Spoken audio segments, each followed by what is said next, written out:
Good morning, hello, and hi. Welcome back to T is for Temidayo. Today is December 13th, 2025. It is day 13th of our 365 days of tea for Temidayo. Let's get started.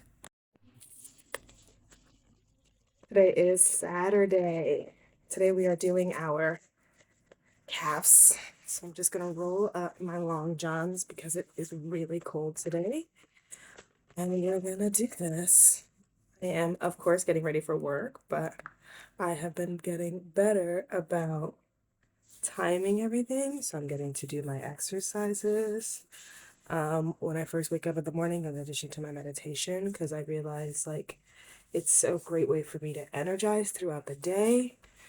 Because I don't drink coffee and I drink tea, but very rarely is it caffeinated. And it's not for any reason other than I just don't want a bunch of caffeine. Because the crash is horrible. So we're doing our calves today to kind of diversify it, and we're done. What am I noticing already now that it's 13 days into this 365-day streak? First thing that I'm already noticing, is the acne. It's really subtle, and you can probably barely see it because of whatever blur is on this camera, but there's acne here that's starting to show up. You can start to see like a little bit of it. There's that. There's one like on my chin. It's all kind of still very skin tony, so it blends in, which is really great for me. And I'm just currently fanning down my calves as they dry. Should I use this?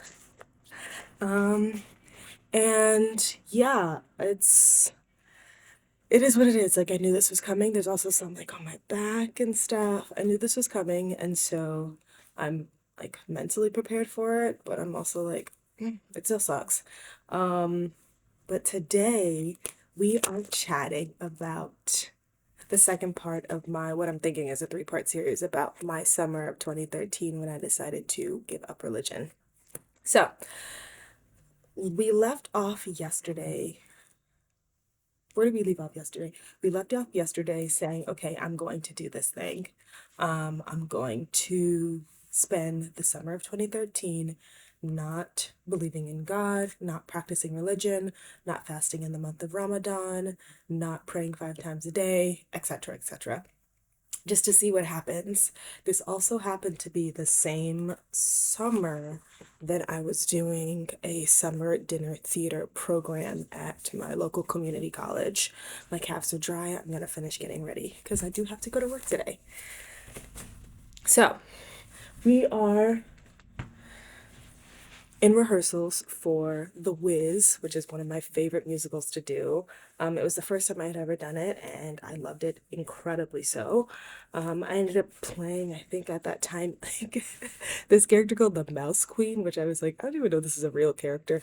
I think the director just wanted to see me in this like light core BDSM look with face paint on to make me look like a mouse. It was fab. I lived. The audience ate it up.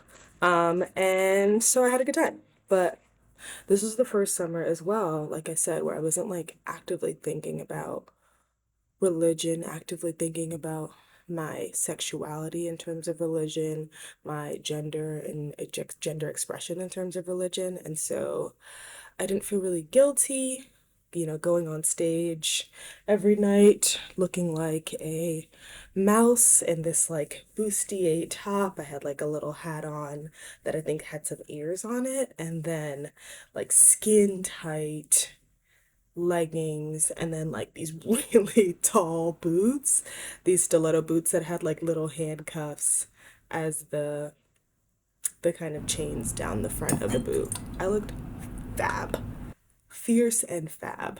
And I remember also it was the first summer that I ever like consciously took a sip of alcohol and meant it. I know that's a lot of qualifiers for that statement. Long story short, I had probably been exposed to alcohol several times, but this was the first time I was like, okay, I am going to drink alcohol on purpose, without guilt.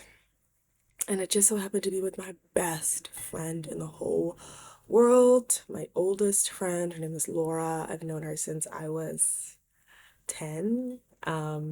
And she was like 11 or 12. Um, and yeah, we were on vacation. I was with her family for vacation, and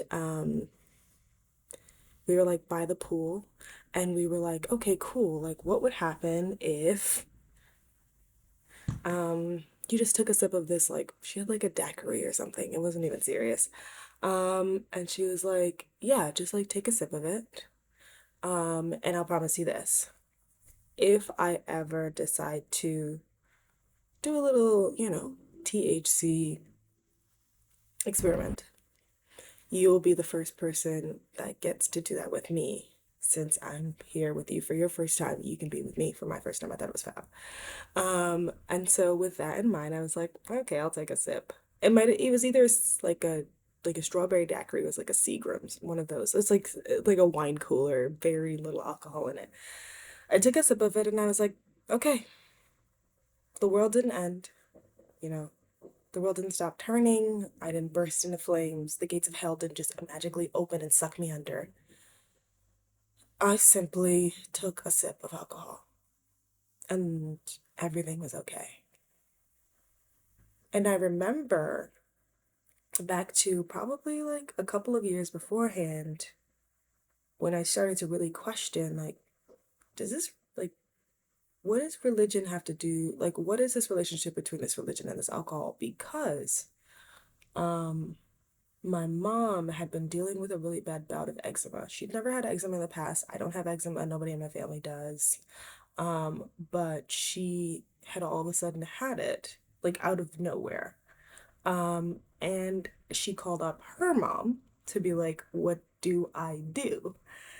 And her mom advised her to go to the liquor store, buy a bottle of gin, and take a shot of it every morning until the bottle was empty and her eczema went away. And I remember being like, what? You want my mother to take a shot of alcohol and then go to work? What? And so I'm watching my mother in the living room day after day as she's like in her uniform getting ready to go to work. And she's taking a shot of alcohol. And I'm like, she's not bursting into flames. The gates of hell haven't magically opened up underneath her and sucked her in. The world has kept turning. Life is still moving.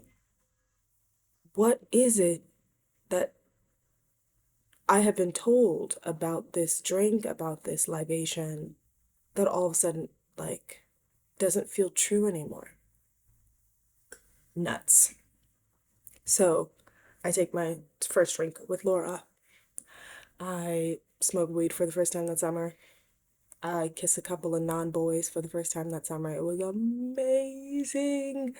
Kissing girls, kissing girls. I could spend the rest of this video just talking about how I was kissing non-men and it was amazing. And feeling people up and just living my life. And that's not all that was a part of it. It wasn't just like an opportunity for me to be drinking and smoking and kissing girls or kissing non-boys. It was like, okay, what if I gave myself the freedom to exist exactly as I desired, with no guilt, with no shame, with no judgment? And one of the benefits of that summer ended up being that, like, I stopped judging myself for things that had nothing to do with my religion. Things like how I dressed, things like the way that I stood up for myself, things like the things that I was willing to accept and willing to change. All of a sudden, I realized like I had agency. I had a say in how my life was going to unfold in front of me for the first time in my life that summer of 2013. And I'll say more about the rest in the next video. Thank you again so much for watching. I'll see you tomorrow. Love you. Bye.